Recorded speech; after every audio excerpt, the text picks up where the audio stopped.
Hello, Quantslog. I think you are my favorite utilitarian. Uh, I'm not a huge expert in utilitarians, so take that as you will. But I'm so happy that we agree that the name is not apt. It releases a lot of pressure on the argument for me. I think in ordinary language of just on the street, so to speak, utilitarianism means more what I think of utilitarianism properly, meaning about the utility. But in philosophy in general, probably is a taken word for better or worse. But in my defense, I don't really use the word to describe myself because of this problem. I like usefulism and uh, what about utilitism? But I thought utilism, I would go with that maybe as a term. I think Wellmax is a great term. And when I was first going to make this video, I was all prepared to use that word. Now, I don't know, it's funny when you have new words. Certain times they can use them like they're old words, and other times it feels awkward. So we'll just have to see, play by ear. Maxifactionism. Yeah, so the presentation of these is distinct from utilitarianism, or as distinct from utility, is good because I think satisfaction is very important. And in the ancient skeptic, I don't know, I guess you say you got a master's without reading much, studying much ancient philosophy, but ancient skepticism was all about finding satisfaction, where they considered satisfaction to be epitomized as a calmness of the mind, a tranquility of the soul sort of thing, but of the mind probably would be better. It was a very cognitive idea. So I think a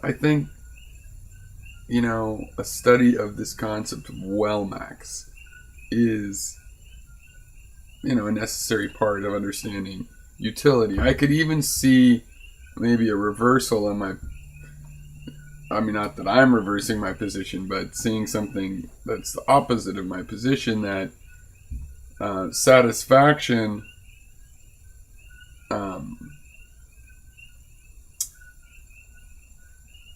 you're just changing the word satisfaction to wellness.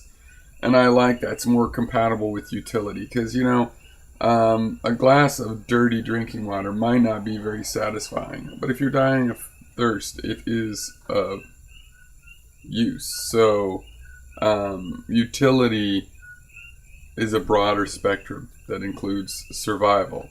And so does wellness. But wellness is a nice positive term because just mere survival isn't really wellness. So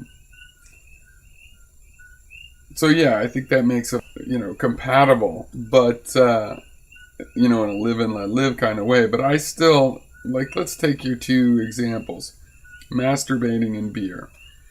Fine things. They're not risk-free, like masturbating. Your parents catch you. Or beer, you might become an alcoholic.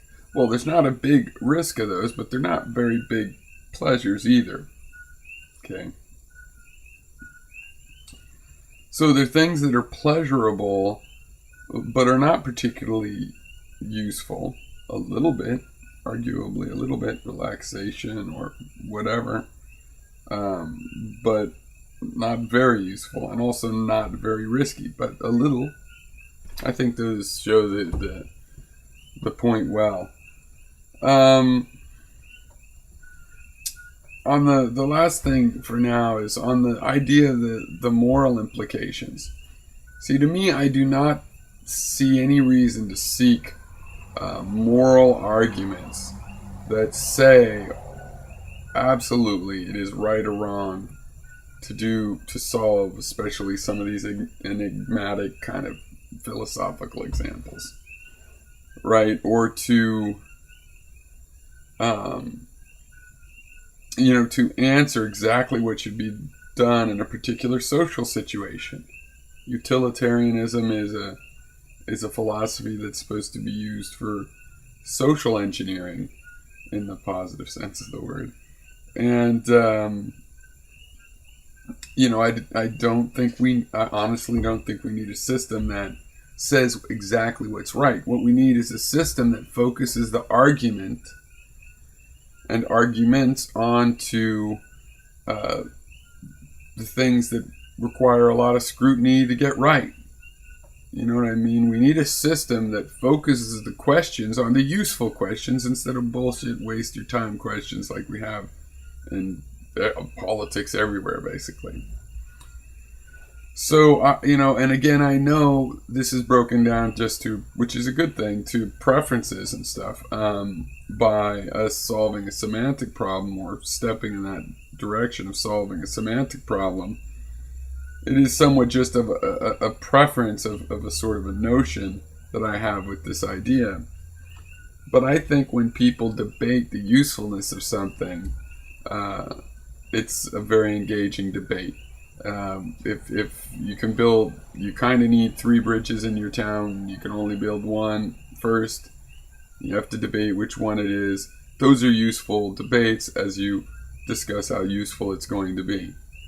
And in my experience in politics, with all the bullshit I've seen, the most useful things, even if there was bullshit going on, is when they're discussing something that's going to be useful in the end. So, anyway, all right, thanks for your reply, and